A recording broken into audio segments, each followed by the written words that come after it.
Shalom, Kahla, Yahweh Bahashem, Yahweh Shai, Bahashem, Rakah, Kadash. Double honors to the elders, apostles, bishops at Great Millstone. Peace and blessings, salutations to the hopeful elect of Yahweh Bahashem, Yahweh Shai, listening and learning. It's the brother Azariah back again with another lesson through the spirit and power of Yahweh Bahashem, Yahweh Shai.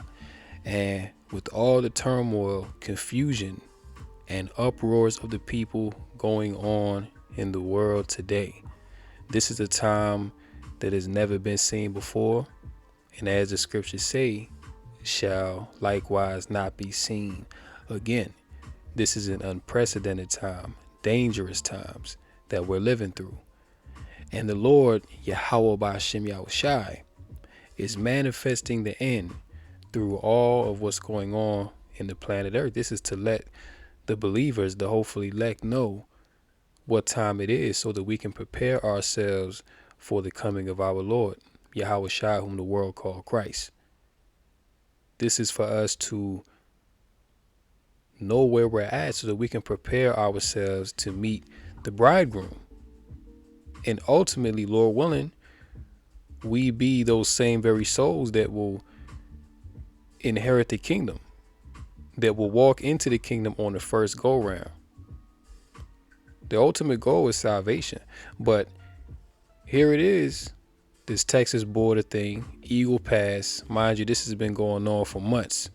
And real quick, what's going on now, Governor Greg Abbott, he pretty much defied the federal mandate to leave the Texas border open, because it pretty much, that's the hotbed of where all these migrants are coming in through a place called Eagle Pass, Texas. So they pretty much went down there, secured the border. And, now I guess federal troops are being sent to Texas to reopen the border, because ultimately the federal law overrides the state law. And the Supreme Court actually said that Texas is not allowed to close the border because the federal government wants it open. So you see that there's confusion. There's a civil war that's about to break loose. But behind the scenes, this is really the theater of war. The world is a stage because Texas Governor Greg Abbott, he's actually a part of the World Economic Forum. And I was watching the brother's video earlier, the brother in the Miami camp. But yeah, he actually brought it out that Governor Greg Abbott, he's actually a part of the World Economic Forum. So we already know what he's about. So we're not ignorant of Satan's devices. We already know that this is order out of chaos. But at the same time, it's also playing into what the Lord has said according to prophecy. So we'll go ahead and play this video real quick so y'all can get the quick synopsis on what's going on down there at the border. Let's check it out. Every single person in America should at least be aware of this, because America is very close to a second civil war right now. All of this started at the Texas border. Governor Greg Abbott of Texas was putting up razor wire at the border, and the Biden administration is opposed to this razor wire, so the Biden administration sent people to go and take this razor wire down. Now, this decision to take down the razor wire has inflamed 25 other states, who not only feel that Biden is not doing enough to stop illegal immigration, but the governors of these states stand in solidarity with Texas in utilizing every tool and strategy to secure the border. As of right now, states like Virginia are sending soldiers and airmen to Texas to go and help secure the state's border. Other states are also being encouraged to send support to Texas. There are also many people currently calling for the secession of Texas from the U.S., and others are just straight up calling for a civil war over this whole border situation. And as of right now, it seems like the situation at the border is so tense that just one wrong move from either side could end up being the spark that causes that civil war. Every single person in America. So we see that this border situation is causing a domino effect of problems for America, Babylon the Great. And once again, Greg Abbott, he's plugged in with the World Economic Forum. And I wouldn't be surprised if the 25 other states that are siding with Texas, I wouldn't be surprised if their governors, their leaders are plugged in as well. Because why for so long were these borders open, letting in all these migrants? Why didn't the states take action sooner? This was going on months ago. This been going on for months. So you've let millions of people through the border. Now you want to close it off because what? Enough people have come through? Is that what it is? I mean, that seems to be the case. I mean, pretty much everybody that they wanted to let in, they're in here now. So let's close up the borders. But as you heard, this is people are calling for the state of Texas to secede from America, which this happened in the first American Civil War. Okay, but it was over the issue of slavery. You know, the North told the South, you can't have slaves no more. The South, you know, multiple states seceded, which means that they broke away from the Union. And that's how the whole Civil War came about, you know. But this go around, states are going to secede again. You know, these red states, they're going to separate from the blue states, and it's going to be a lot of confusion in the land of Babylon the Great. The prefix Babal means confusion. This is the land of confusion. You have all manner of evil, wickedness, and confusion that exists here. And this situation actually adds to that. And see, what people are going to find out very soon is that your little reality that you've been living for your short life is about to be disrupted. Okay, you about to be woke up whether you like it or not. And once your quality of life is no longer what it was, which is not that way for a lot of people, but I'm talking about for the majority. When quality of life is, I'll just put it like this. When America becomes a third world country and the elites come with their solution and say, hey, y'all gonna have to take this rice grain, this implantable chip. You gonna have to take UBI, 15-minute cities, you know what I'm saying? The whole nine. Once you got to get down with that program, people gonna realize, damn, we got hit with the okie doke. But you know what? It's gonna be too late. You know, it's going to be too late, man. And let me get this in 2 Ezra 15 and 15. It says, for the sword and their destruction draweth nigh, and one people shall stand up and fight against another, and swords in their hand. So even though we know that this is all being set up, this is being orchestrated to cause confusion and chaos. Yeah, we get it. This is the plan of the world banking elites that's being played out by these governors, you see. But at the same time, you know, this is fulfilling biblical prophecy. You know what I'm saying? Because what the left hand don't understand, they believe that by doing, you know, what they're doing all over the earth, they think this is forwarding their agenda. But what they don't realize is this is really only, you know, they're only speeding up their own destruction. You see, that's why the scriptures say, you know, that the deceived and the deceiver are his. Okay, the Most High controls the deceived and the deceiver. Okay, and these elites, mainly the Edomites, they are proud, so they believe that they're gonna accomplish their enterprise, you know.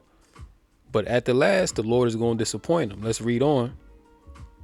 Verse 16, for there shall be sedition among men, and invading one another.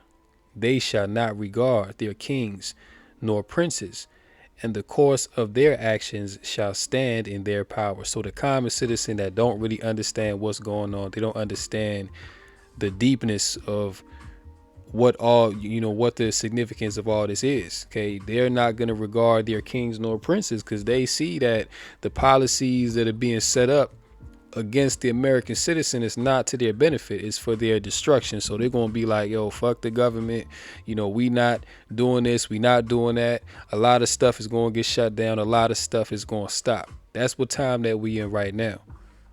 And we telling you Israelites, okay, you so-called Black, Latino, and Native Americans, to wake the hell up, man. This is the time that America is set to fall just like ancient Rome. America falling just like ancient Rome fell. And it's going to be a painful fall, especially if you attached and you're a part and you love it here. You especially going to be hurt. You see, but listen, it's, this really about to take place all over the earth. Verse 17, a man shall desire to go into a city and shall not be able. Yeah, because it's going to be checkpoints. You're going to be having a check-in with your MOT to the B, It's going to be civil wars going on. They got a movie called Civil War coming out in April. We'll see what happens, Personally, I'm just speaking as a man. I don't believe that this civil war is going to pop off right away. It may happen later on this year, because I don't think they want it to get to that extent. But hey, the Lord can do anything that he want to do. The Lord can put the spirit on people to be in that civil war spirit, But I'm just speaking as a man, just my humble opinion. I don't really believe things is going to pop off just yet.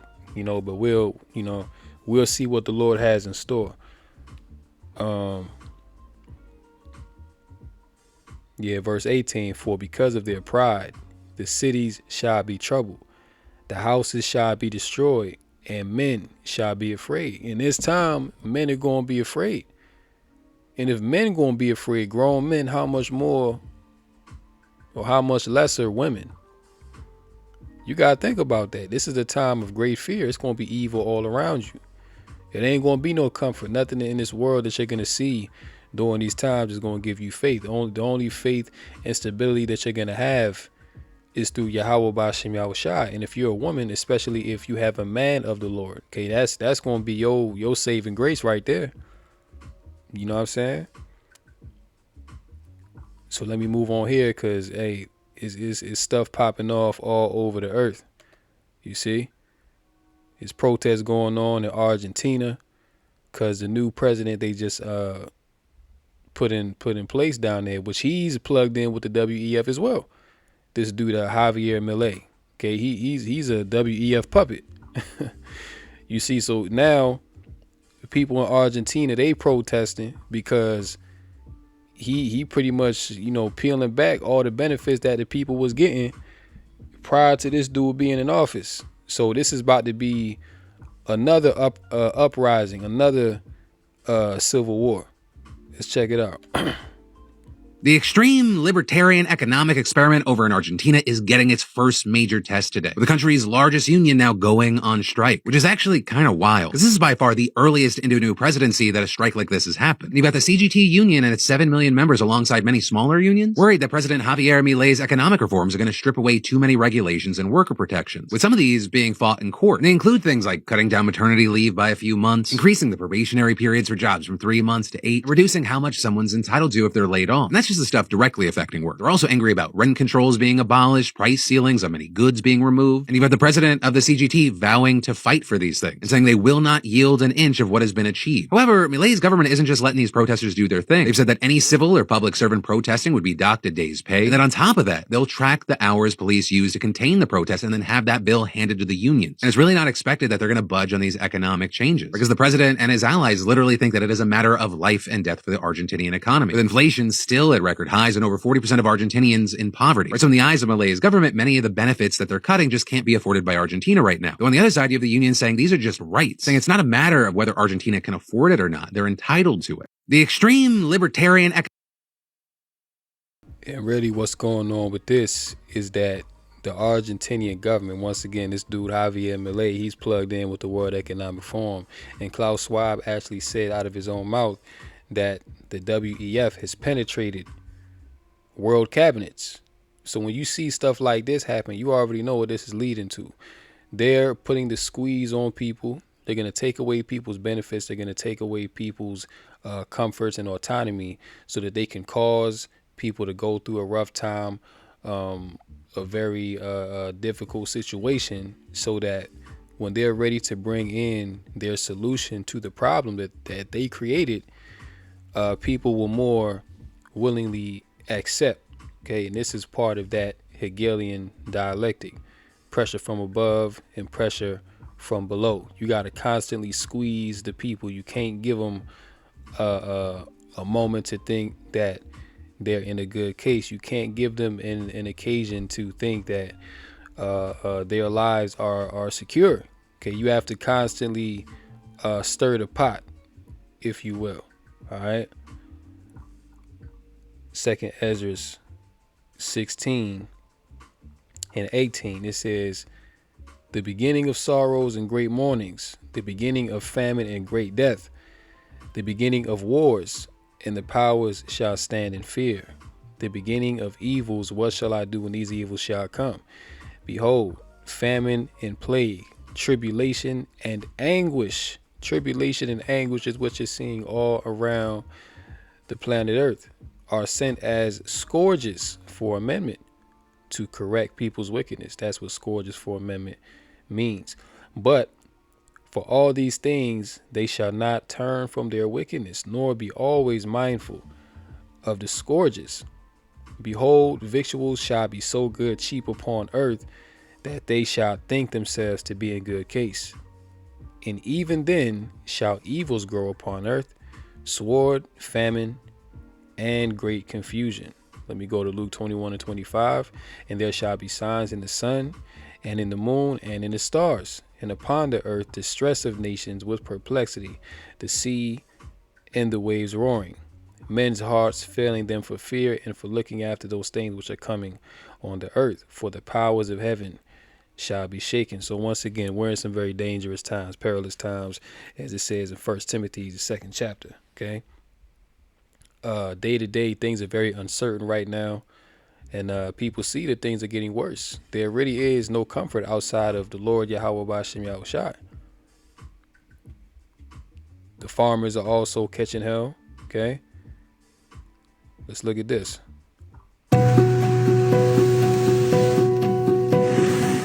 French farmers have staged large demonstrations across France for the last few days. Let me explain. It started at the end of last week, mostly in the south of France, with farmers blocking roads with trucks and tractors.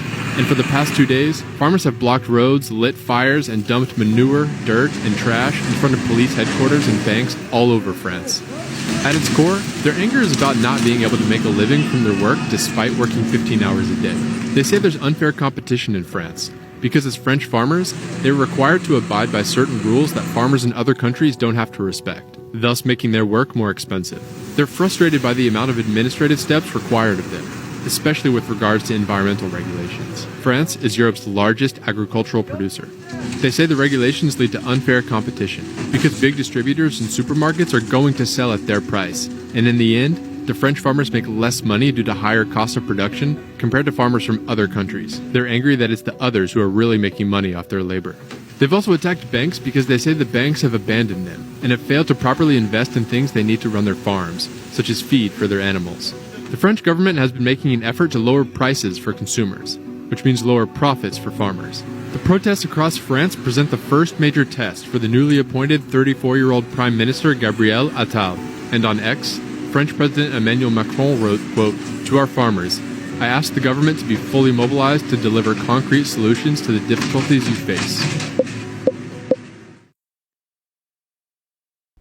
Isaiah 10 and 1. Woe unto them that decree unrighteous decrees, and that write grievousness which they have prescribed.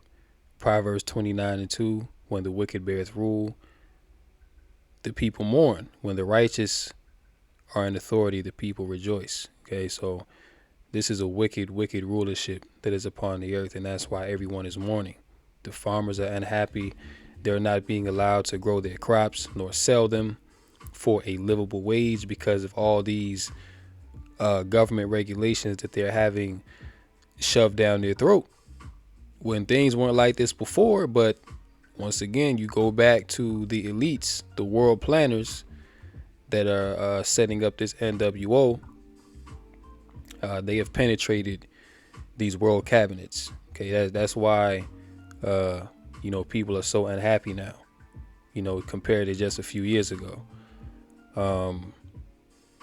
Things are very bad, and they will continue to get worse the more that the squeeze is put on, because Once people have really had enough, once they've gone to war with the government and bodies start dropping, once the draft come back and people being sent overseas, and men there's gonna be a shortage of men. Women are gonna be crying. Children are gonna be left fatherless and homeless. Look, man, dangerous times, okay, is what we're in the midst of. But all around the world, you seeing protests pop off like you never seen before. So you already know the world is in an uproar.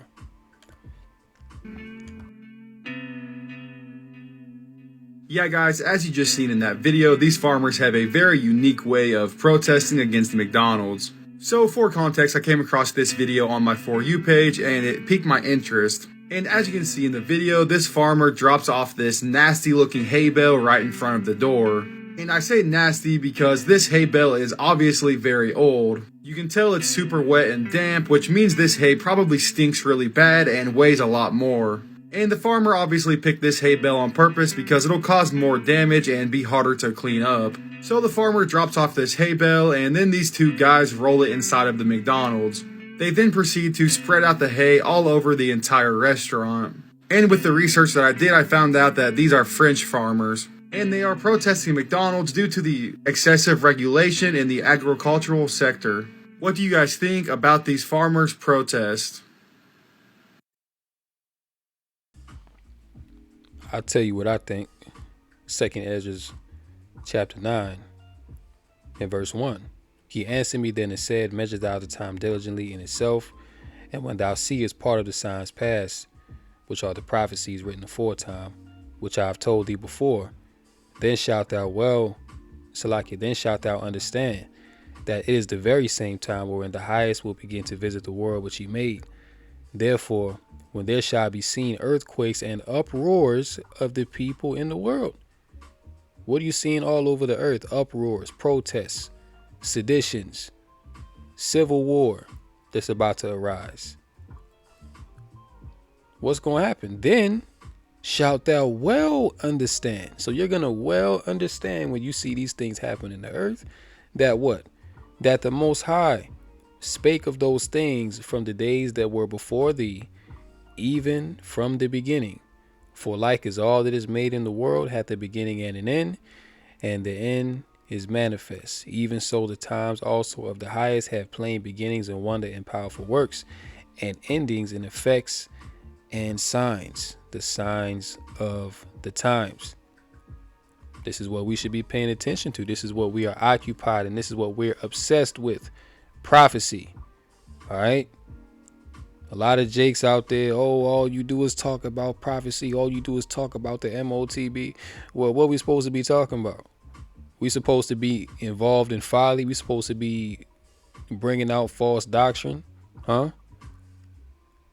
We supposed to be bugged out like a lot of, you know what I'm saying? Hey, look, man, this is what we're supposed to be paying attention to, because this is a marker. This is a gauge to let us know how close we are. All right. And we'll close out on this last article because this is also very important. Middle East uncertainty and its effects on global markets. So this is another thing that is coming down the pike. In the midst of disease X, many more pestilences, you're also going to have worldwide shortages. You're going to have famine, and from that, it's going to be a lot of death in the midst. Okay. Also, wars are going to be popping off over these resources. As the conflict continues to accelerate in Gaza and beyond, 2024 is set for a somewhat terrifying boom in global uncertainty and will take gold prices with it. And what do we see in 1 Thessalonians 5:3?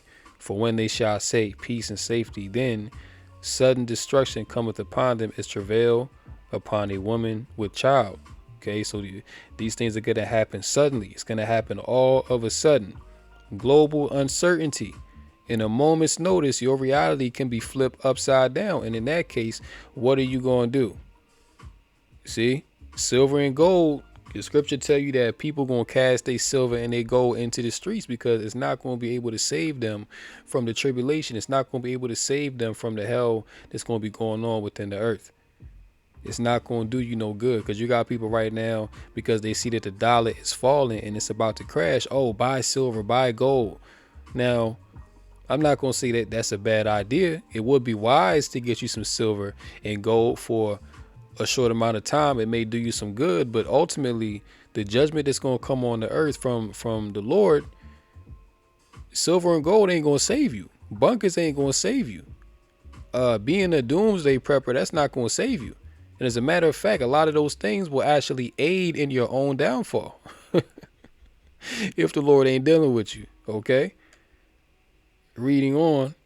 It says the conflict has escalated to involve neighboring regions with the potential for further regional destabilization.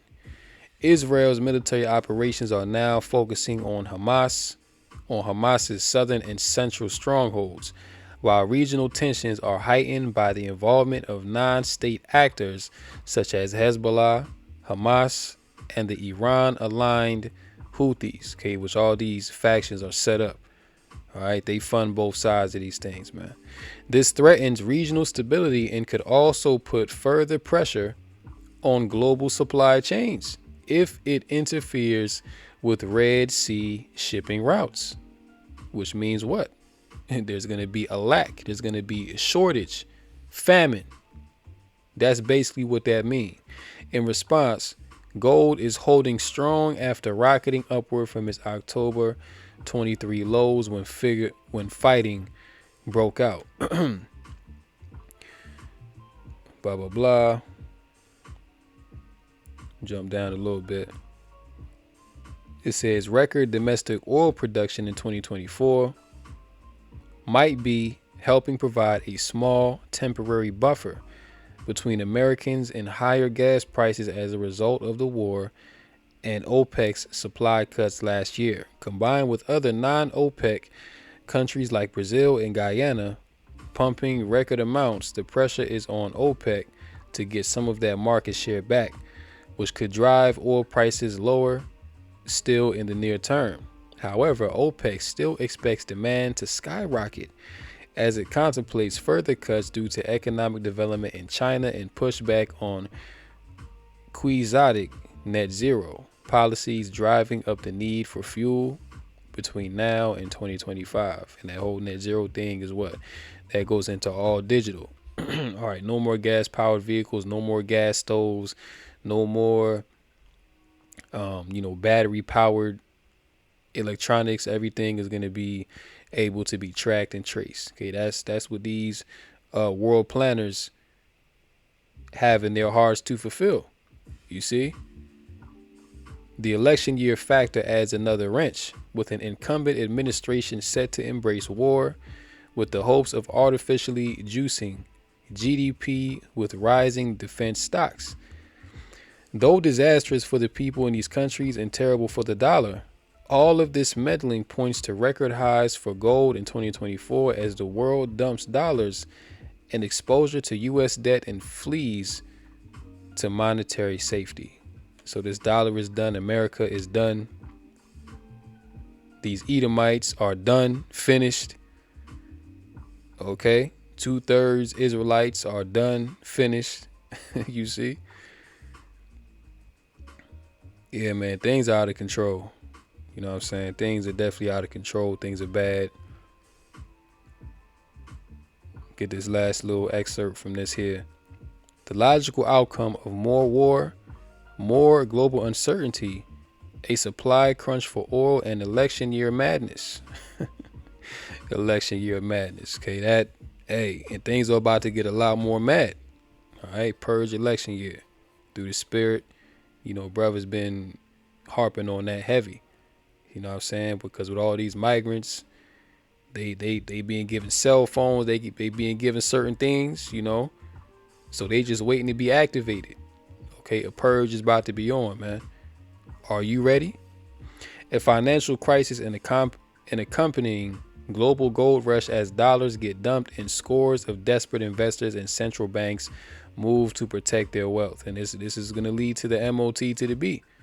Okay, where it says that he shall cause all, both small and great, rich and poor, free and bond, to receive a mark in their right hand or in their forehead. Okay, because these central banks, they're going to control what you buy and sell. And if you want to buy and sell, you're going to have to go through them. And you're going to have to take their mark to be able to be tracked and traced, everything on the grid. And if you step out of line, they're going to be able to shut you down. Okay, this goes into the wicked, which is Esau, Edom, desiring to be like the Most High. They want to have full control over your every being. Okay, even to put you to death if you speak against them. Okay, so with that, I'm gonna go ahead and end this lesson here. Hopefully this was edifying through the Rakah Kedash. And until next time, Lord willing, shalom to the elect.